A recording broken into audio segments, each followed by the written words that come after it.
Once, this was the sight and the sound of the Negro protest movement. Today, you no longer hear this song of promise. What you hear is a cry of anger and bitterness. The Jews got power! The Jews got power! The Jews got power! We have got to get them!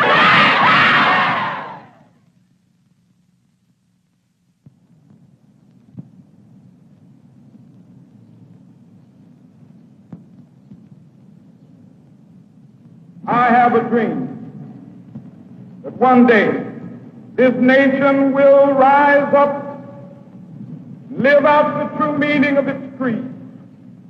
We hold these truths to be self-evident that all men are created equal. I have a dream. I have a dream. I have a dream. 4 years have now passed since Dr. King stood on these steps and spoke those words. Yet it all seems so long ago and in some ways so unreal. What happened to the dream? It ended, as all dreams must end, when it confronted reality. Perhaps the nation was living in a dream world. During those years, from the Supreme Court school desegregation decision in 1954 to the Civil Rights Act of 1964 and the Voting Rights Act of 1965, it was out of touch with reality to the extent that it believed that court decisions and the mere passage of laws would give Negroes true and meaningful equality with all deliberate speed. For when the court decisions had been handed down and the laws had been passed, and Negroes were guaranteed those rights promised all Americans by the Constitution, they were merely brought to the starting line of the race. But when they took their places at the starting line and then lifted up their heads, they found that most of their white countrymen were already 80 yards down the track.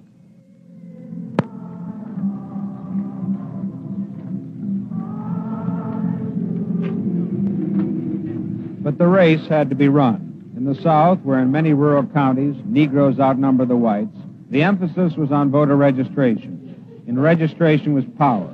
The Negroes knew it, and so did the whites. And soon the pattern of politics in the South was changed by the very fact that the Negro vote could no longer be ignored. It had become an important factor in Southern politics. Have you ever been declared legally insane by a court? The information I have provided is true and correct to the best of my knowledge. Will bear true faith and allegiance to the same. So help me God. Thank you.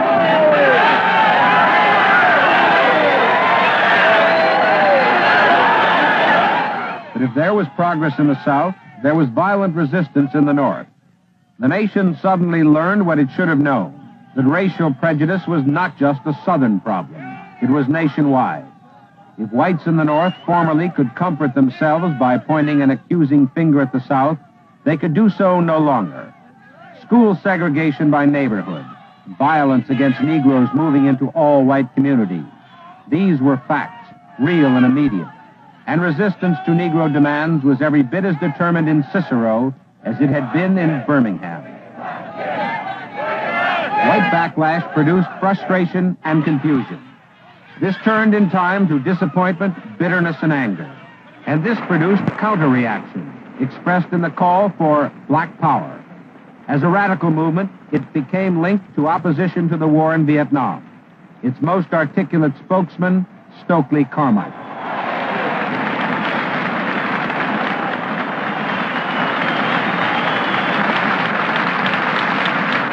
The first man in this country to die for the War of Independence was a black man named Crispus Attucks. A black man who died for the war.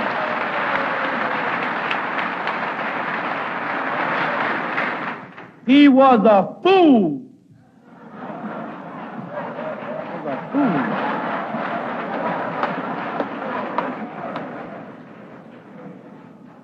He got out there and got shot for white folks while his brothers were enslaved all over this country. He should have been getting his brothers together to take care of natural business.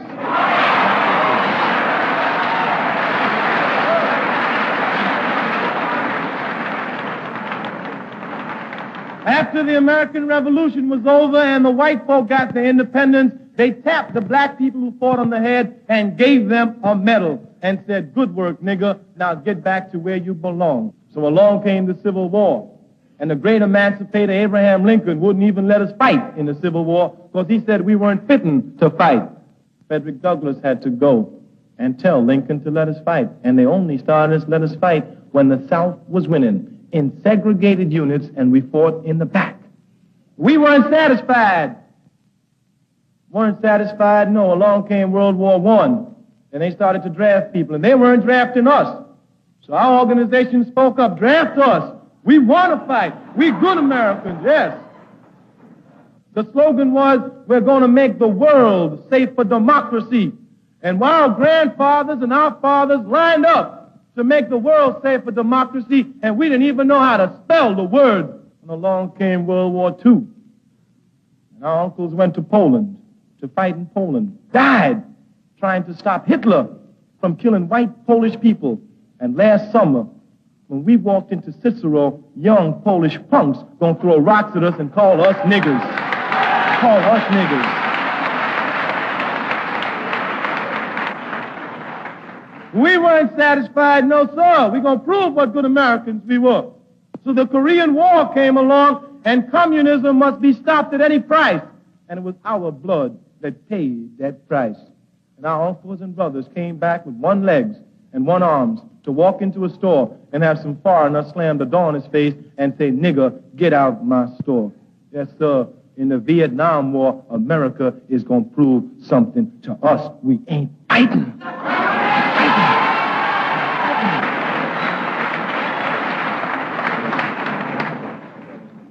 There's no need for us to go and bomb schools in Vietnam. We need to build schools in our ghettos. That's where we're going to be working. That's where we're going to be working.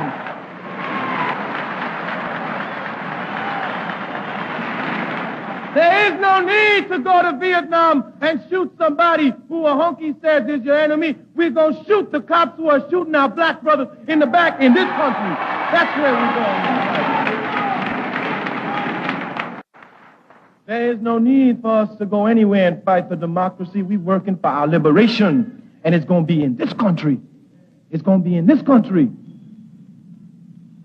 In Atlanta, where Carmichael's organization has its headquarters, a warning to Negro extremists from the editor of the Atlanta Constitution, Eugene Patterson, Pulitzer Prize winner and vice chairman of the Civil Rights Commission.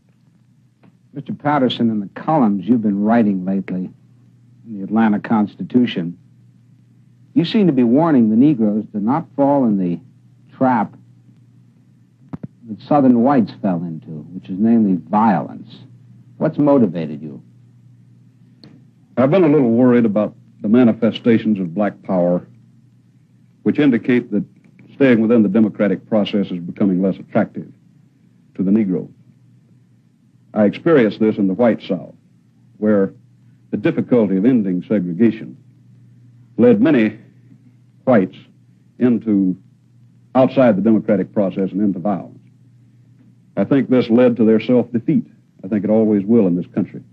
Several years ago, you wrote a memorable editorial after the bombing of the Birmingham church in which 4 little girls were killed. And they found the shoe of one little girl, and the editorial was called "We Hold This Shoe," meaning that all of us who don't condemn violence in a way contributed to that. Is it possible that you might be writing one day the same kind of an editorial about Negroes who commit violence? I would hope that the Negro in America would also remember those days, because the democratic process, the institutions of this country, I think, have been sufficient to give a start toward a better break in life for the American Negro, and I'm convinced will bring him full equality and justice ultimately. I recognize his reasons for being impatient. I'm not against impatience. I'm not against protest. I'm not against any group in America. Certainly the Negro who has so far to come. I'm not against this man demanding his rights and working toward them and bringing pressures to bear for them. But what I'm saying is that when you carry any group of Americans across the boundary that separates the democratic process from the jungle, when you threaten to burn a city or to shoot a man, when you threaten violence, either by implication or outright, then I think you're contributing to the defeat of whatever cause, moral or immoral, it is that you are attempting to champion. I've heard so many definitions of black power in this country, but I'm not sure really what it is. I think black power is probably pretty much what Dr. King was preaching 5 years ago, which is political unity. Get the vote. Use the vote to gain your rights. Develop pride in self. Develop a sense of history. Develop a willingness to solve your own problems and stop leaning so much on the white man. But I think also that you have to stay within certain bounds, that you have to realize that there is a point of diminishing return in most affairs in life, and this includes protest movements. And so in the time of hard work that lies ahead, I would like very much to see more of a dialogue within the Negro community itself on this issue of violence and nonviolence, racism and brotherhood. We are still too divided by race in this country, and I think every step we take to fragment it and divide it further is a step toward folly for the American people and the American institution. And I think every step we take toward integration, toward brotherhood, toward working together, toward absorbing the 20 million Negroes right into the great melting pot of this nation, then I think we're on the road toward the light.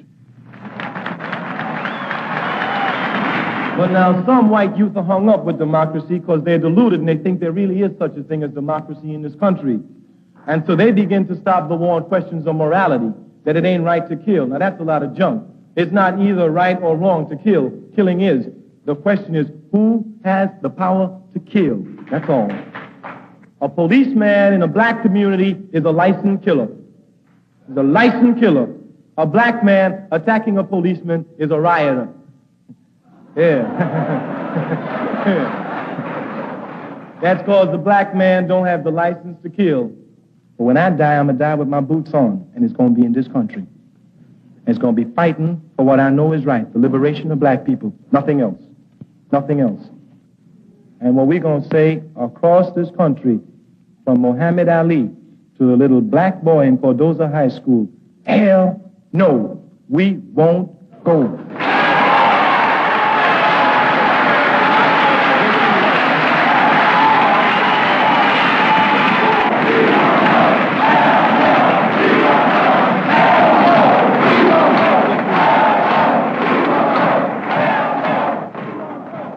Stokely Carmichael's voice is the most strident. But there are other voices of black power, and in a minute, we shall hear some of them.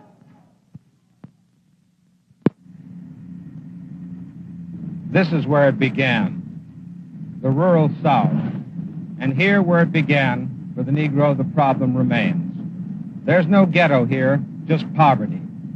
The worst kind of poverty. The kind of poverty that you won't find in even the most depressing ghettos of the North. The kind of poverty that makes you wonder, can this be the United States of America, the richest country in the world, in the year 1967? It is not just material poverty. There is also a poverty of the spirit. But it is changing. There is a quiet Negro revolution going on in states like Mississippi, in hundreds of hamlets, places that Southerners call wide places in the road, where you can see it, you can feel it, and you can hear it.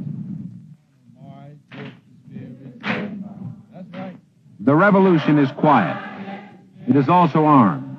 Churches have been bombed and burned too often.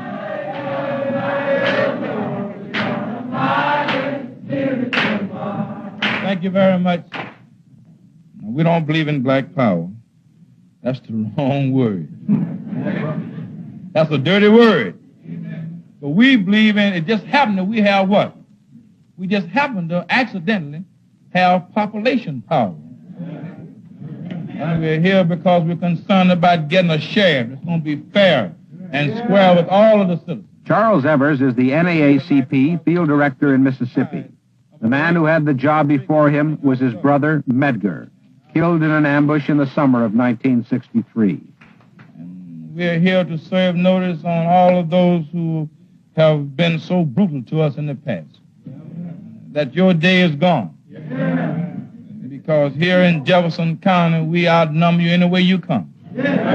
We got you outnumbered physically, we got you outnumbered mentally, we got you outnumbered economically, and about to outnumber you politically. We've got to vote right, walk right, and talk right, and let America know that we're not going to let nobody turn us around. To start off with, we let them know that we're going to take down that old Confederate statue we got standing down. Change all that. We're going to put a statue of a man who lived and died for all Americans. And somebody like maybe George Washington, or maybe Medgar Evers, or somebody who died that all men may be free.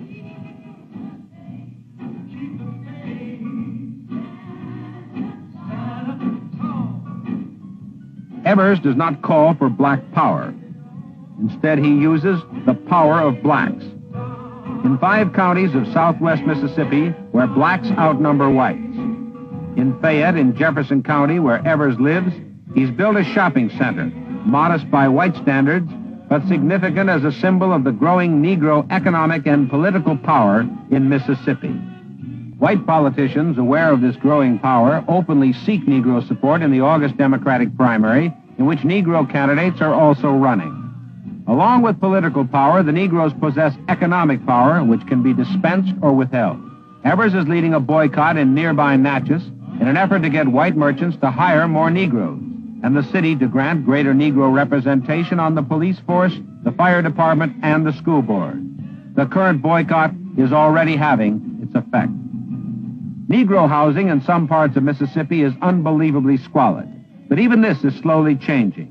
Credit, a commodity always difficult for Negroes to obtain, suddenly has become easier to come by.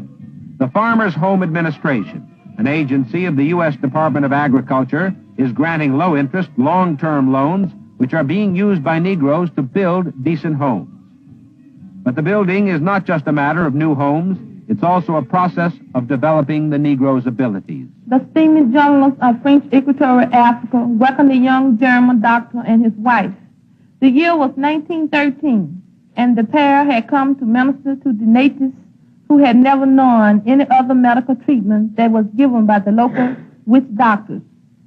They set up their... As part of the effort of self-improvement, Negroes are taking advantage of literacy programs. This one conducted by STAR, a private, non-profit organization operating in Mississippi with funds from the Federal Poverty Program and encouraged by Charles Evers. Europe and Africa. All right, pause for a minute now. That is strife. Let's go again. Read again. His labor. His labor of love in the jungle was made doubly hard. Doubly hard by the outbreak of war and strife both in Europe and Africa. At the site of the old slave block in Natchez on the Mississippi, where Negroes once were bought and sold, Charles Evers talked about the New South, which his power is creating. We're now working strongly on in our areas, on politics, getting them registered, getting them qualified, having voter education, voter registration, and the importance of the vote and what it can do. And this is already has changed the gubernatorial old patterns where there used to be nigger, now they're talking about better highways and better education and more industries. So you see, this is, and the politicians, Mississippi politicians are funny. They look at 2 things, the ballot and the dollar. And in this area, we control both. Yeah, but you still go around with a gun. How much has really changed in Mississippi if you still go around with a gun in your car? Well, I don't want you to get the impression that it's changed that much. Sure, I have a gun. I have 2 guns to be exact. I have a rifle and a 38. And it's all for my protection. And I still feel I'm going to get it sooner or later anyway. But we had to stay on and continue to fight for the thing that we know is right. Because in every great movement, men have had to give their lives and families have had to suffer. I'm going to live as long as I possibly can, and when I can't live any longer, then I'm going on in. How do you feel about the situation with the war in Vietnam and some Negro leaders urging Negroes in Mississippi not to register, saying if you haven't got democracy in Mississippi, why should you go fight for it in Vietnam? Well, I take a different stand, I guess, on that, too. I'm against the war in Vietnam. There's no question about it. I think all of us are. But I take another position, that America doesn't belong to the whites. It belongs to all of us. And if America is in Vietnam wrong, then we all are wrong. Then I feel that we all should defend our country, not the white man's country. It's our country. And anyone who takes a position that it's a white man's country, then he's been misled. I feel that we should go and fight for America in Vietnam, and we certainly should just come back and fight for it here. Now, you probably read what I've said, and I mean this, that I'm going to personally ask Negroes in Mississippi not to go to the Army, become June 1st. But it's not to defend our country in Vietnam, but it's because we have 90 selective service boards in Mississippi, and there's not a single Negro on one of them. So what we're saying is, unless Negroes are on the selective service board in Mississippi, we don't feel that it's fair for a lily white board to send Negroes off to the Army. What do you mean when you use the word black power? If black power means what I have been told, it means that we're going to take over and mistreat the whites and abuse the whites as they have done us, then we are going to be just as guilty as the white man has been. Did you feel this way before your brother was killed? I'll admit that once upon a time that he and I both admired, and I still admire, Kenyatta. I'll admit that once upon a time he and I had planned to do the same type of thing that Kenyatta had done. Maybe you know his son, his oldest son is named Darrell Kenyatta. But we found out that that wasn't the way, and it wouldn't do. And that we couldn't win by taking an eye for an eye and a tooth for a tooth. So we found Mau Mau in Mississippi? We had once thought about that, but as boys, youngsters, because we've been mistreated so badly. And we found that this wasn't the way, because even Kenyatta himself was defeated. And the reason why the whites are losing, because they're wrong. And they can't survive this. So we're going to do unto others, and we'll have them do unto us. We're not going to have anyone who's going to do the white people wrong either. This is what's been wrong all the time. Them dirty rascals have treated us wrong, and now we don't get in and treat them wrong. So if we do right, it's going to hurt them bad enough. Oh, yeah, it's going to hurt them bad enough. Because they can't stand to do what's right. Now, maybe some of you don't understand why it's so important and why we run so many justice of peace. Those are the rascals who have done us so bad. Yeah. And we got to eliminate, we're going to build a foundation that you can't shake. So this time, let's bring to, for the first time in history that we know of, a woman, and most of all, a Negro woman, who's running for justice of the peace in District 2, Miss Lee. Come on up, Miss Lee. Give her a hand. Give her a hand.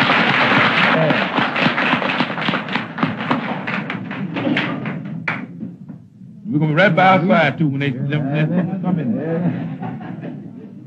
To Mr. Evans, our great leader, to our President, Mr. Allen, to the pulpit guests, officers of the board, and all who goes to make up this group.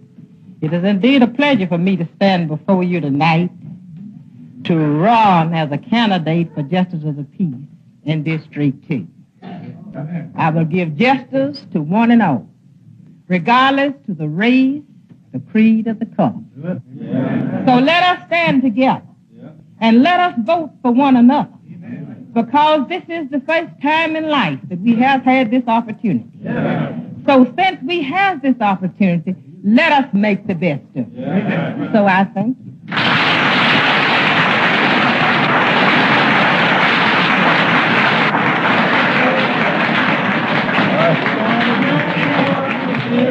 Let's get it live. We're gonna do what the Spirit said do. So what the Spirit said do, we're gonna do. Oh Lord, we're gonna do what the Spirit said do. We're gonna tell what the Spirit said tell. We're gonna tell what the Spirit said tell. Oh yeah, the Spirit said tell. We're gonna tell what the Spirit said tell. Do what Mr. Evans can do. We're gonna do what Mr. Evans can do. Oh yeah, Mr. Evans can do.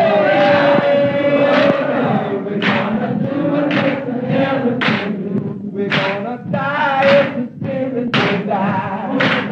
We're gonna die if the Spirit will die. Oh yeah, if the Spirit will die. Oh Lord, we're gonna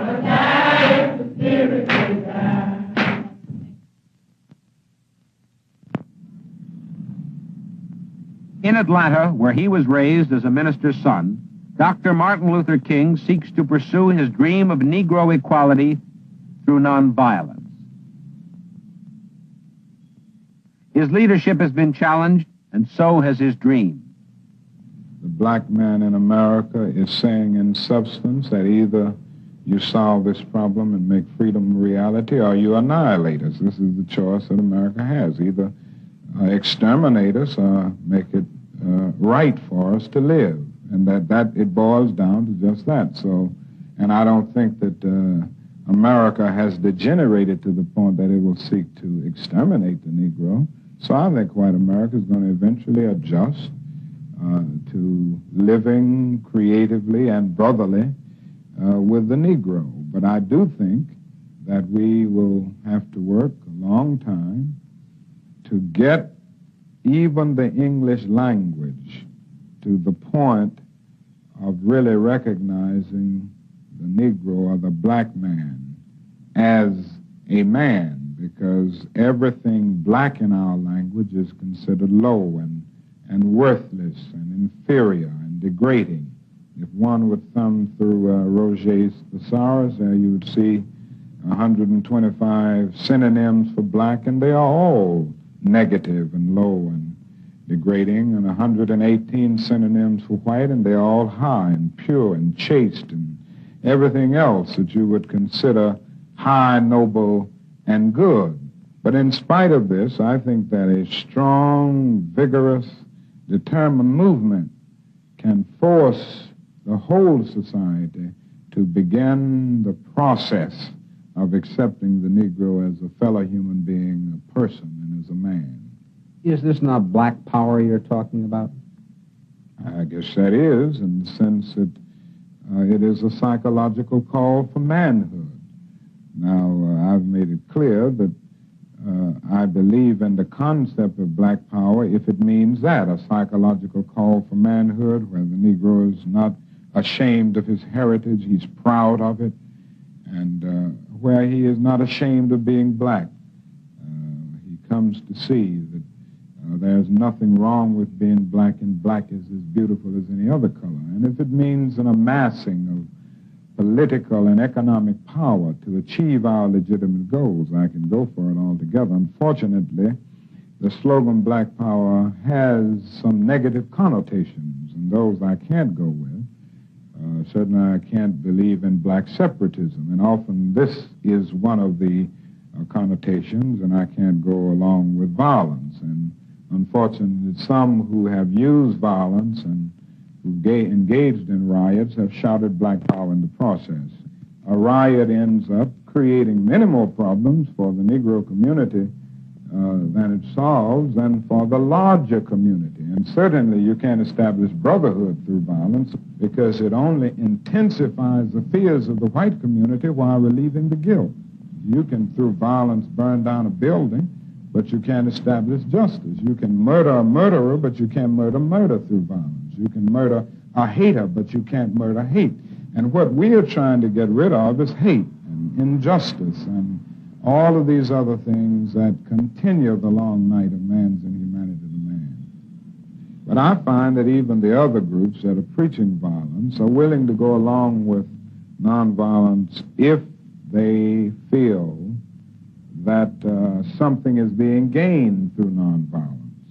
And this is why I say that the power structure often aids and abets the few forces that are preaching violence, because the only time they will make concessions in many instances is when Negroes riot, and then they make a few token concessions and give the Negroes the impression that the only way you can get anything in a northern community is to start burning the town down.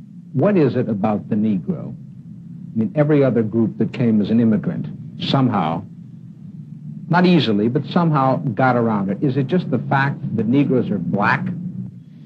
The fact is that the Negro was a slave in this country for 244 years. That was a willful thing that was done. The Negro was brought here in chains, treated in very inhuman fashion.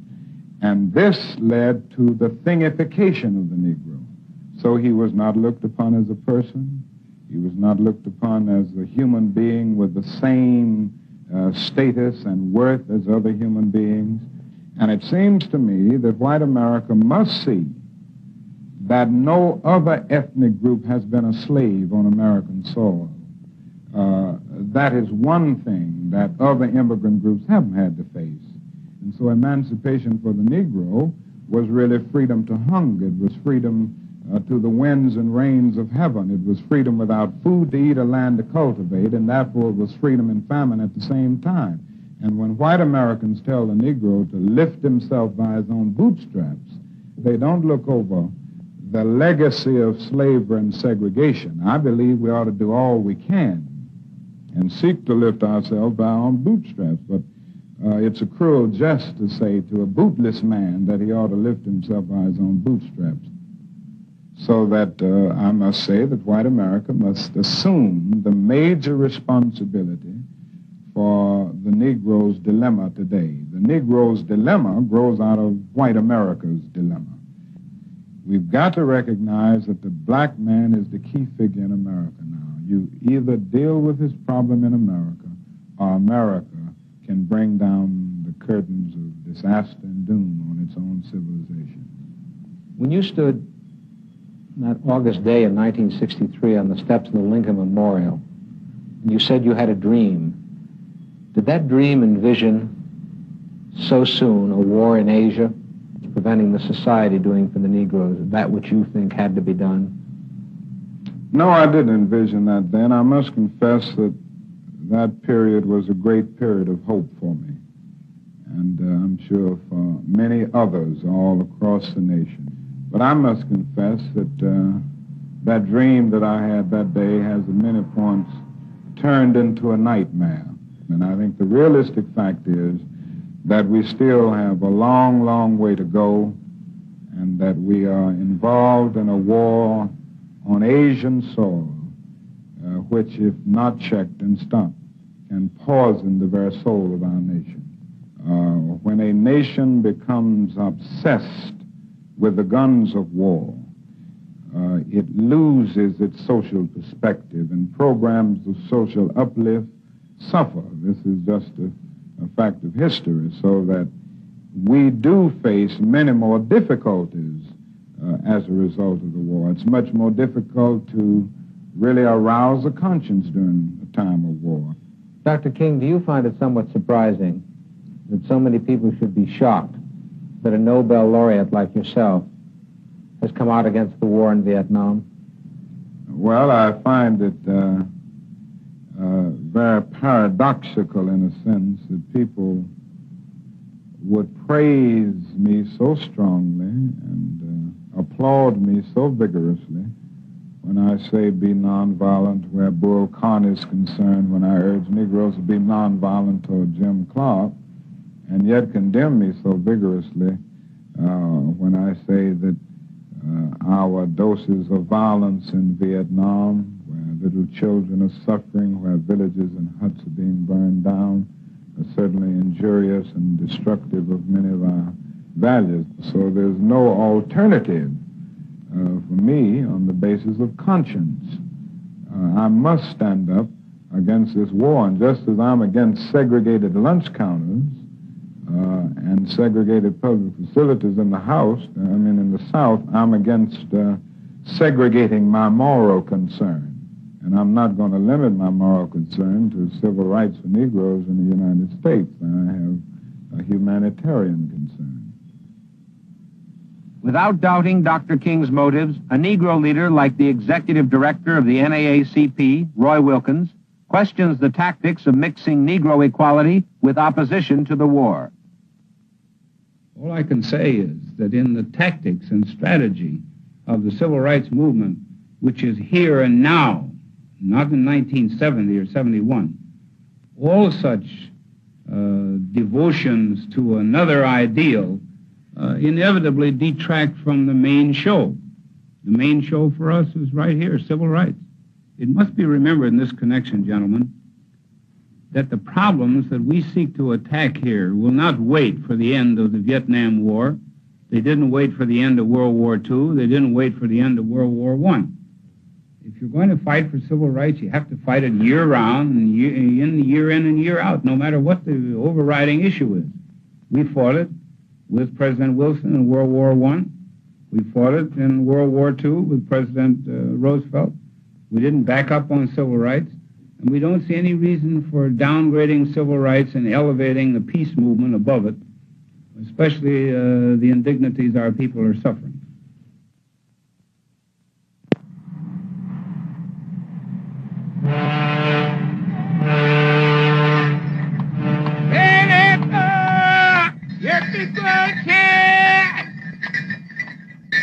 When Roy Wilkins talks about the indignities Negroes are suffering, he is talking about conditions in cities like Baltimore, where today 40% of the population is black.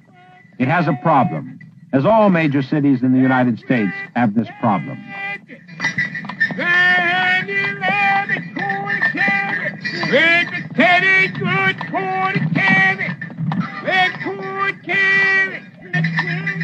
Today, few whites dare enter the ghetto. Most of them are aware of the black ghetto as a place to be avoided, as a place where there is likely to be trouble. Negroes insist that there will be trouble in the ghetto so long as they have inadequate housing, poor schools, high unemployment, and no money.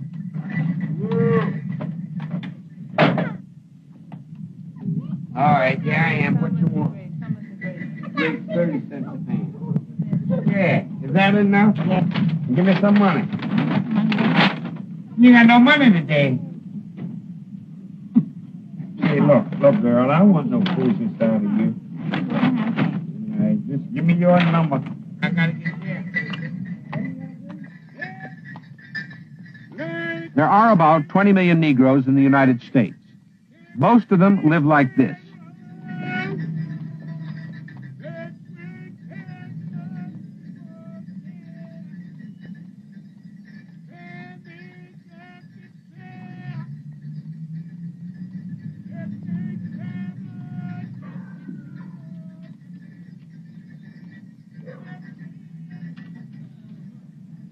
CORE, the Congress of Racial Equality, picked Baltimore in 1966 as the target city, at a time when everyone said it was ready to explode. When CORE came in, most whites feared that the black power advocated by CORE meant violence. It has not. In Baltimore, black power has not been a call to violence. It has been a program of constructive action, economic and political, like ghetto candidates running for the first time in local elections. It all points to the most crucial area, and that is that behind you in each one of those areas where you see a number is the heart of political action, and that's where we begin to develop the kind of black political power we're talking about. Many people ask, what is CORE doing? Well, I want them to point a finger at CORE also has pressed for job equality in Baltimore's major industries. Only when we grasp this weapon of black power, only when we grasp this weapon firmly in our hands can we begin to go forth to the battle. One of CORE's major concerns has been young Negro dropouts, many of them with police records. A program to train them as gas station attendants is carried on with a grant from the Department of Labor and the cooperation of several large oil companies. Each lobe inside the distributor at the proper time. Despite the success in Baltimore, Floyd McKissick, CORE's national director, admits that his organization, like other militant civil rights organizations, is in deep financial trouble. Today, CORE's program in Baltimore is threatened by a lack of funds. Black power, plus his opposition to the war in Vietnam, scares away white support. But McKissick still sees black power as the only way out. Black power is really what we are carrying out here in Baltimore. Unfortunately, black power is a program. It is a philosophy and a program. And a program is really to rebuild a man in a philosophy, build him to love and respect himself, and not hate himself because he's not white. And I'm saying that we must be exactly who we are, be proud of who we are, be proud that my hair is like it is, and your hair is like it is too. But you respect me because I am a black man, and because we have contributed to the goods and the services in this society, and we have given our labor to make the society what it is. What are the manifestations of black power within your project, Target City? Like the gas station, for example. Is that a manifestation of black power? Yes. And this is what a lot of people don't understand. When we talk about economic power, here we mean the organizing of the people into compact units.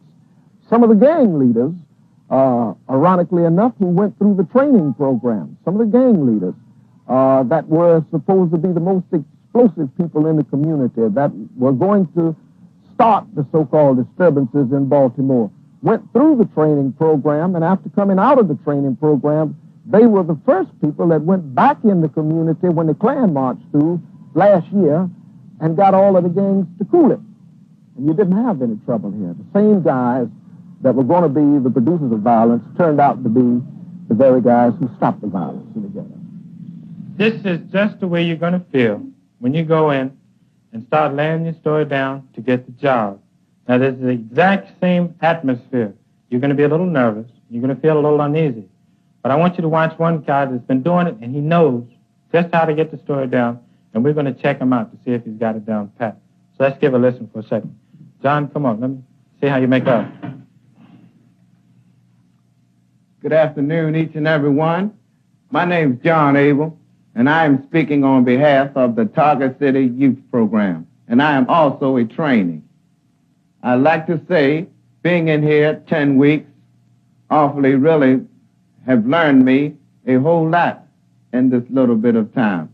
And I believe that I'm also eligible enough to be a manager or a owner of my own service station. It's no good walking around the street wondering what can you do. You have to learn and earn and stick with what you have started.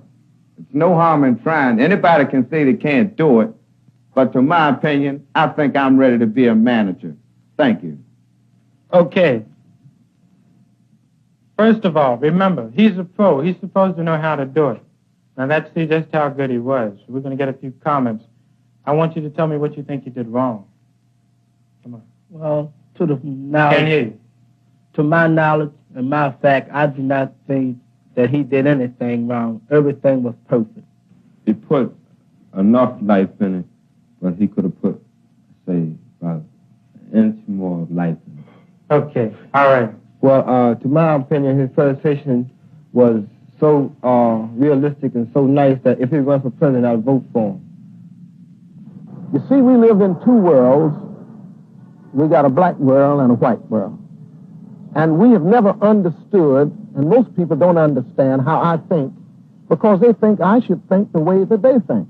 Now, a kid born in this neighborhood can't think the way that a white man thinks, you see, or a white kid thinks.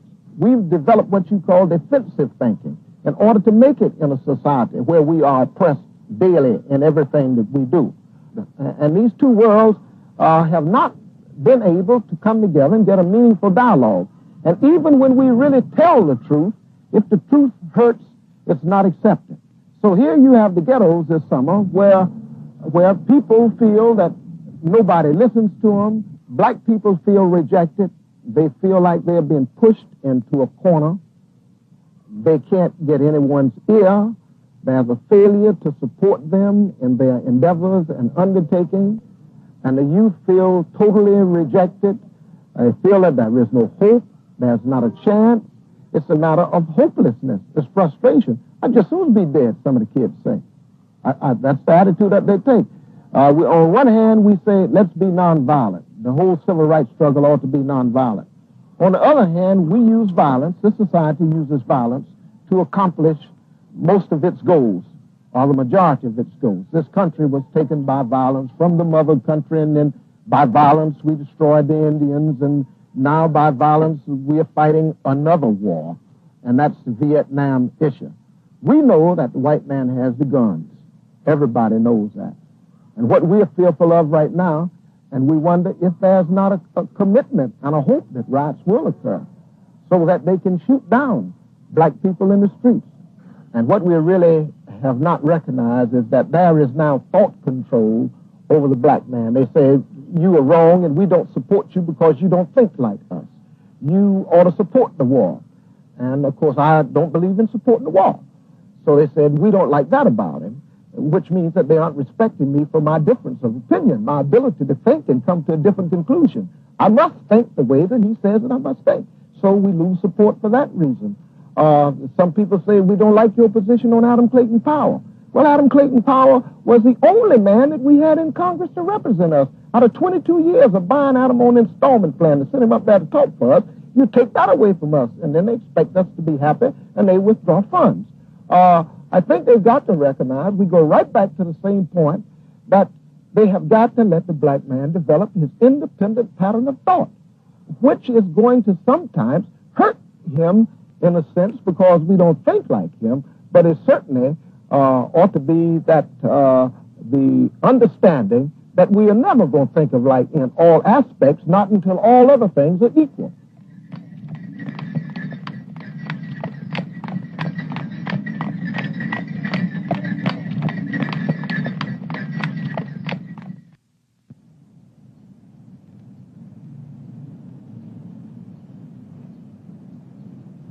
It is difficult for a white man to talk about black power.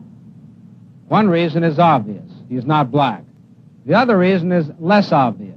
Black power right now is a kind of disembodied phrase with many shadings and definitions. It means one thing to some Negroes and something else to others.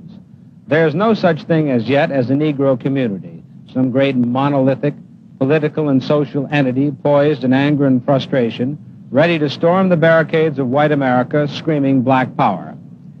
The war in Vietnam has also complicated the white problem of understanding black power. The phrase has become most recently identified with opposition to the war. Blame or credit for this can be given Stokely Carmichael. He's the Negro leader whose views on the war are the most radical, but his views are not those of Dr. King, whose views in turn are different from Floyd McKissick's. And even if the war ended tomorrow, then whites would still be confronted with the Negro's search for black power, which seems to be now, after civil rights, the next phase in their struggle for true and meaningful equality. There are, however, in the search for black power, two elements which white America should be able to understand. One is that Negroes are not searching for something which is alien to our system. All minority groups in this country at one time or another have sought to better their condition by demonstrating their collective power, real or imagined. But what is alien and what will not be understood or accepted is the black power which advocates violence to achieve its aims. The other element is a common denominator among the advocates of black power, and that's a new pride in being black. It's part of a search for identity. You find it especially pronounced at Negro colleges and universities, which 10 years ago formed the backbone of nonviolence, and where in the next 10 years, black power may be given coherence and form. The only thing which is radical about this search for identity is that many Negroes are no longer willing to be what whites would wish them to be. And that may be precisely what makes so many whites fear the words black power.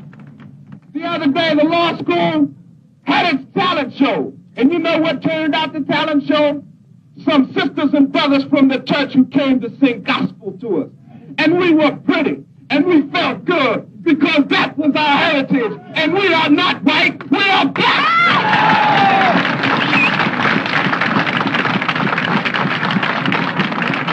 And as black people, we must act according to our nature. You can't teach a snake not to crawl on its belly, nor can you teach a baboon not to sit on his haunches, because that's his nature. And it's nature for black people to have soul. And we exhibit that soul in various and sundry ways. Why do you think those brothers and sisters come out here on Friday and sing around that tree? Because that's the way we do things. And we can't be ashamed of that, because if we're ashamed of our culture, we become manifestly ashamed of ourselves. And brother, I'm not ashamed of myself because I'm beautiful. Ain't gonna let nobody turn me round, nobody turn me round, nobody turn me round. Ain't gonna let nobody turn me round. We're